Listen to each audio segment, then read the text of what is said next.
environmental activist and one of those who have been instrumental in leading the revolution in South Africa.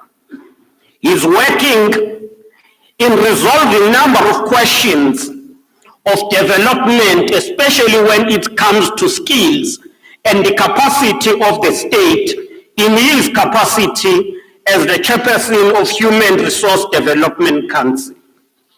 He is, of course, a father, a husband, leader of the African National Congress, the liberation movement in South Africa. He has played a various role in a number of spheres of government, including being a premier of Gauteng, and from there being a minister of arts and culture in the country. May you please all join me as we welcome the Deputy President to engage us as professionals and different sectors in the built environment. May we invite the Deputy President to address us.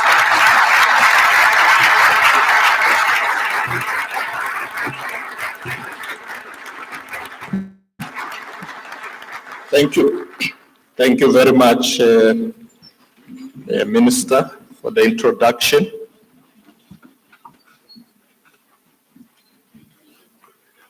Let me greet our Program Director,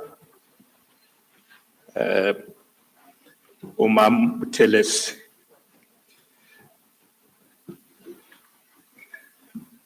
I would like firstly once again to recognize in our presence the Minister of Public Works and Infrastructure, His Excellency Sihle Zikalala, Deputy Governor of Ogun State, Nigeria, His Excellency Engineer Noimok Salako, I hope I'm correct. Yes, Her Excellency, my apology. Representatives from the African Union, Ms. Sophia Ashipala, Deputy Chief Secretary in the Office of the President in Zimbabwe, Engineer Amos Murawa, UNESCO Regional Director, Professor Matial Zebazokana, Conference Chair and FIO Past President, Southern Africa Engineer Martin Manuhwa, EXA President, I've already greeted her, of EXA here present, President-elect of the World Federation of Engineering Organization, Engineer Mustafa Shenu, President and registrars of engineering organizations who are here with us today, distinguished guests, ladies and gentlemen, good morning. We are more in the Macheron. Abshen, Sanbonan, Lochan, Madam President, here in South Africa, when we want to welcome people, make sure that they are relaxed, we greet them in 11 languages. But because we don't have a lot of time, I won't use all of them. Ladies and gentlemen, engineers here present, it is with great pleasure that I address you this morning on this highly anticipated 9th UNESCO Africa Engineering Week and Africa Engineering Conference, where we join to celebrate and advance engineering excellence in the African region.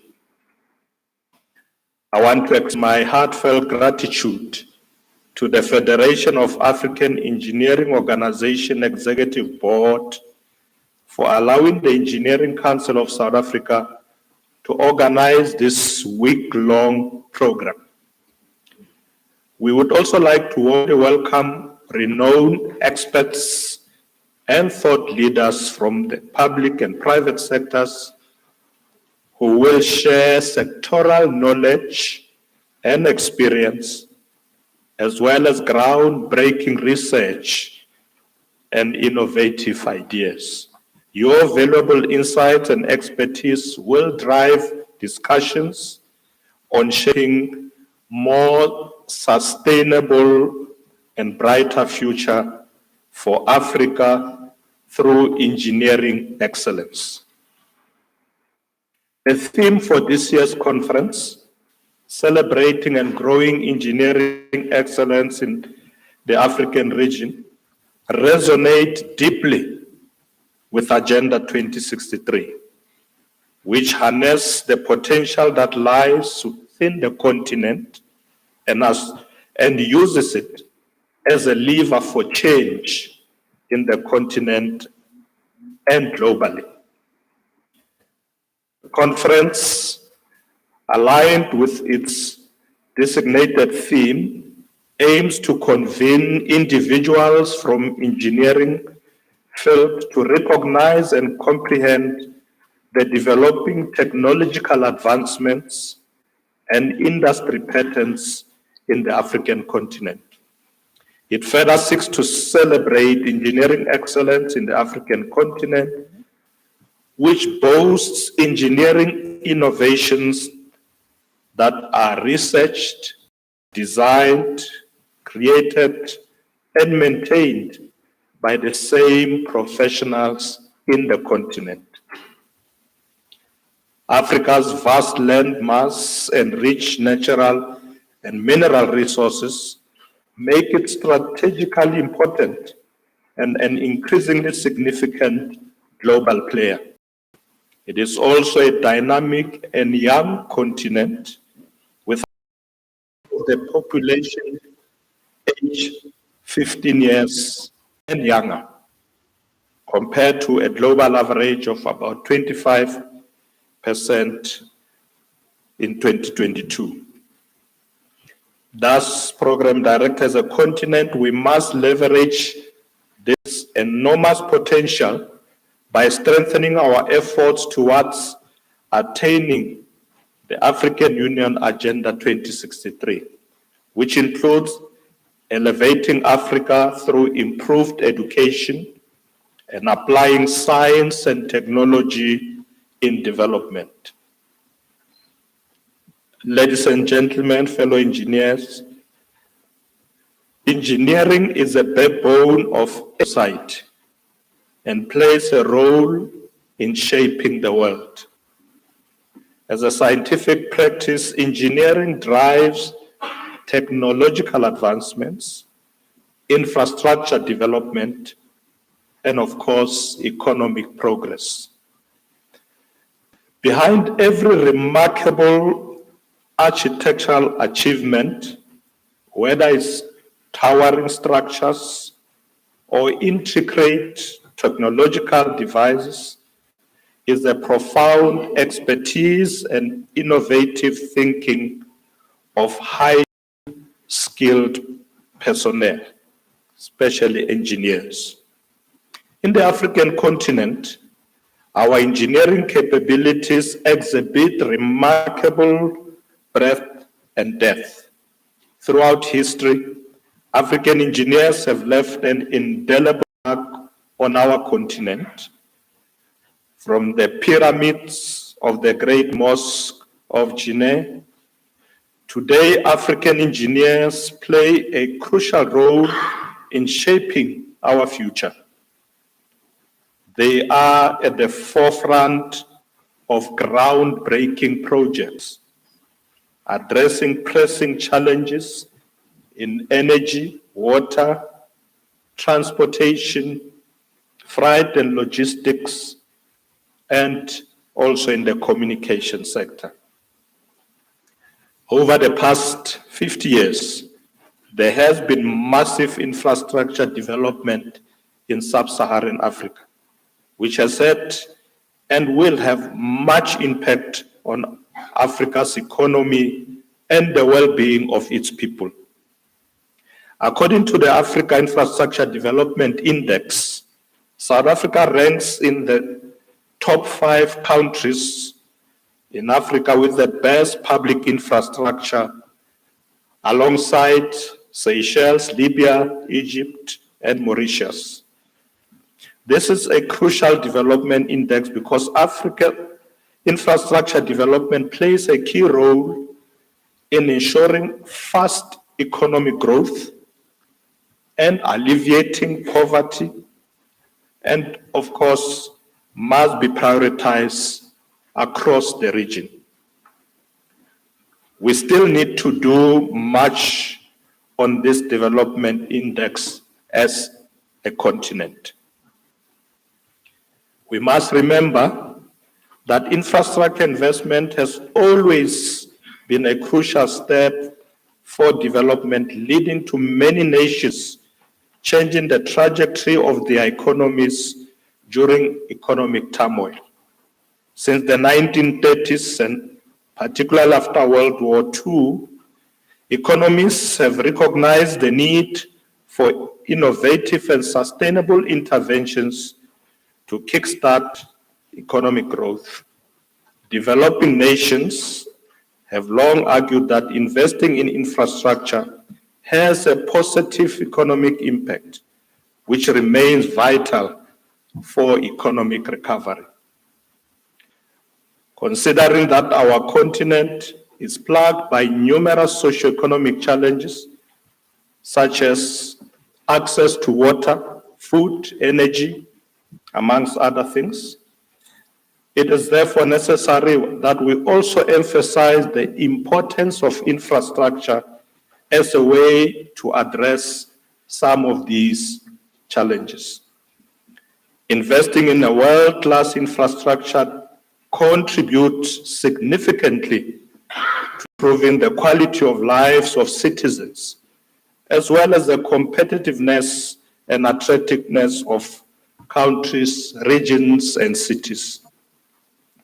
State-of-the-art infrastructure is the vein and arteries of any modern economy and prosperous society.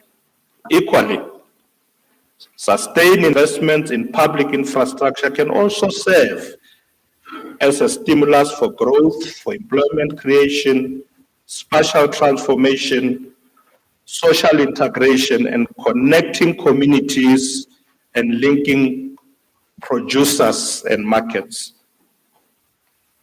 Significant support already exists through the African Development Bank, specifically the recently signed Africa 50 Infrastructure Acceleration Fund.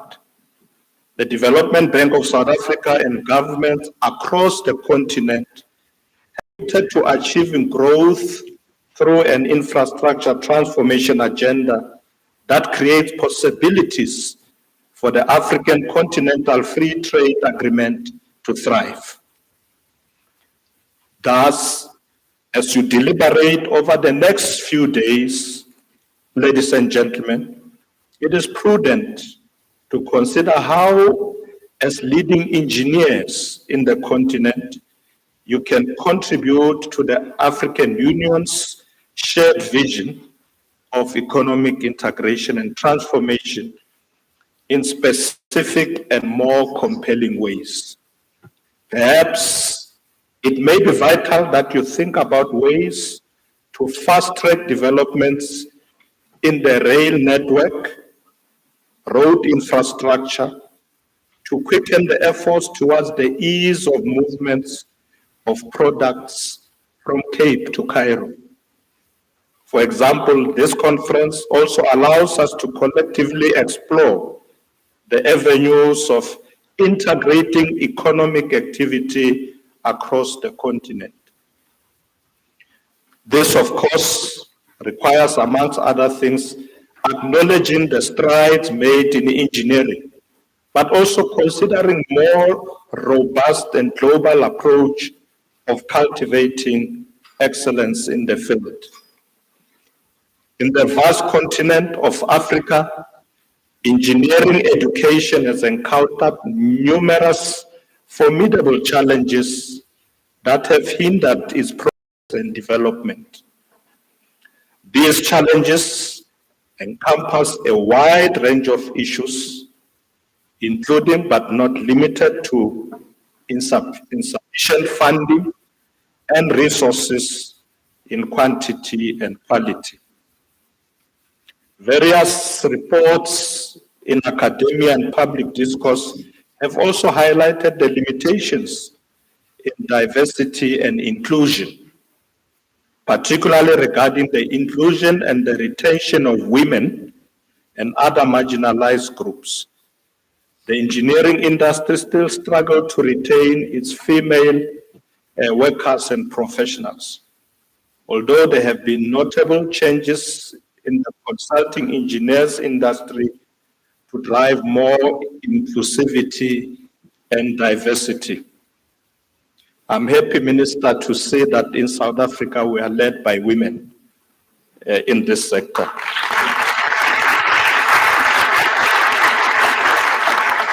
But of course, it means we have to do more. We have to do more, and we need to ensure that there's more capacity that is brought to bear to support the engineering sector.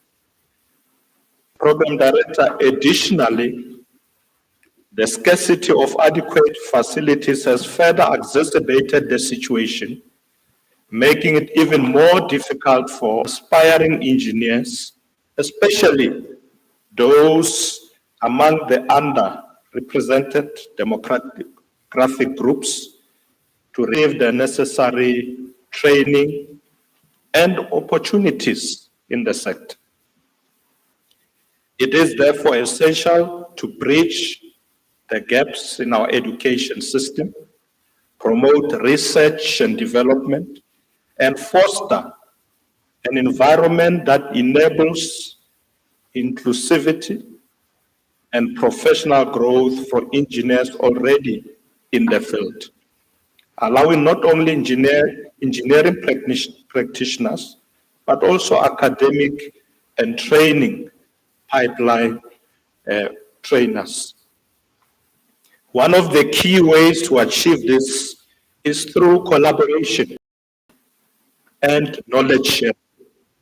We must strengthen partnerships between academia, industry, and governments to create platforms for engineers to exchange ideas, learn from one another, and collaborate to ensure innovative solutions. Events like this conference provide networking opportunities, showcasing best practices and discussing strategies to promote engineering excellence in the continent.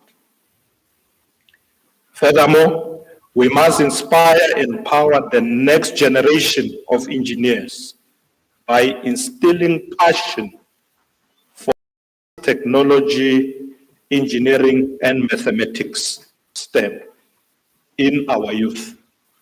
Most importantly, we need to change the mindset of Africans by training them to create African solutions for African problems.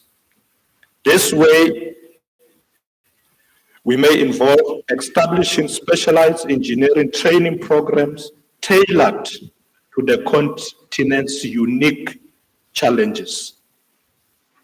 Making the necessary shift in this regard calls for significant investment in quality education, especially in underserved areas, particularly your rural areas. We unlock the potential of young, talented Africans by ensuring that they have the necessary skills to contribute to our country's growth. Ladies and gentlemen, we must, as such, foster an environment that supports innovation in several ways, and as I said earlier, mainly in research and development. We are currently unable to fulfill our energy requirements, particularly because of lack of skills in the engineering sector. This reality has adversely affected the economy here in South Africa, and we have ended up with prolonged load shedding, diminishing accessibility to essential social services, including healthcare and education. So as government, we are addressing this issue, amongst others, by increasing maintenance required for existing and aging infrastructure, particularly the infrastructure in the electricity sector and the power stations in particular. We are ensuring high investment and capital that is required for new energy assets, and social and economic implications are being addressed as we move towards just energy transition. Program Director, I want to say in this regard, we do welcome the pledges that South Africa has received for its just energy transition, which now stands at about $11.9 billion. The country is therefore mobilizing additional finance, including grants, to facilitate the shift from fossil fuels to clean energy. This will help reduce the impact of load shedding while keeping our environment clean. We have agreed as a country that it's important that as we move towards the just transition, we continue to maintain some of our power stations to ensure that we don't transition in the dark.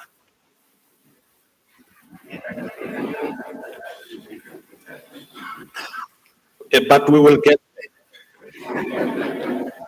We are not resisting. I think what is important for us is to ensure that we must have our own timetable as the continent to move towards the just energy transition.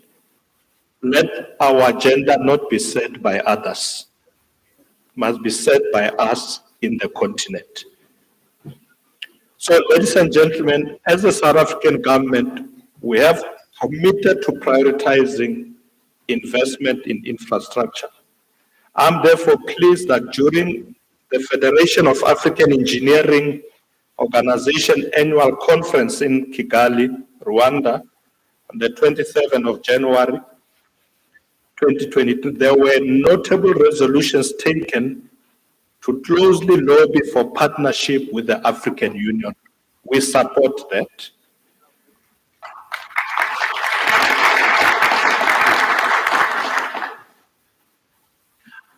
So we strongly support a partnership with the AU and its other organs, but also the African Continental Free Trade Area Secretariat and national governments of all 54 African countries are involved, and this program is going to ensure that the Agenda 2063, as set up by the African Continental Free Trade Area and AU, succeeds. The coordination and collaboration with above partners towards the implementation of the African Continental Free Trade Area and the development of robust frameworks for engineering education and practice are informed by accurate data on engineering capabilities, quality and quantity of human capital that will be critical to achieve the United Nations Sustainable Development Goals of 2030. Program Director, one notable benefit for implementing the African Continental Free Trade Area is harmonizing standards and regulations within the engineering profession by the Federation of African Engineering Organization. This initiative aims to facilitate the digitization of the database for engineering practitioners, thereby establishing a dependable and credible source of engineering services data through professional engineering institutions across the African continent. The digitization of the engineering practitioners database will facilitate business transaction within Africa by promoting market access to products and services by all stakeholders and mobility of engineering personnel.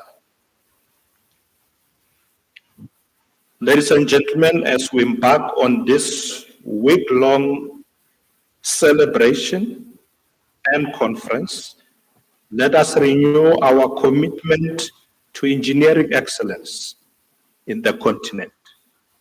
Let us harness our collective expertise, creativity, and determination to address our continent's unique challenges.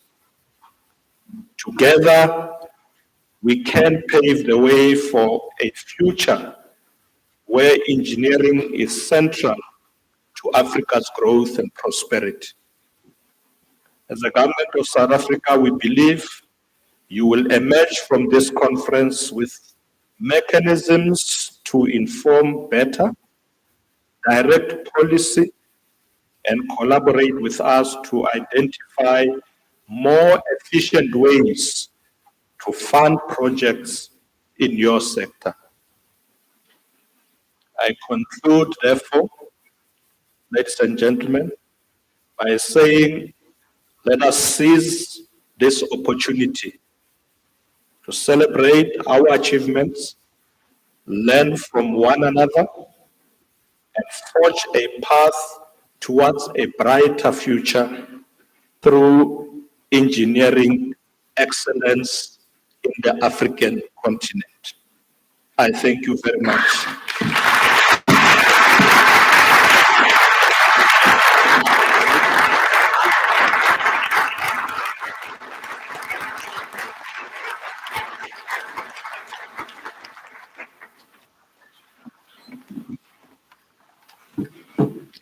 Mine is an easy job.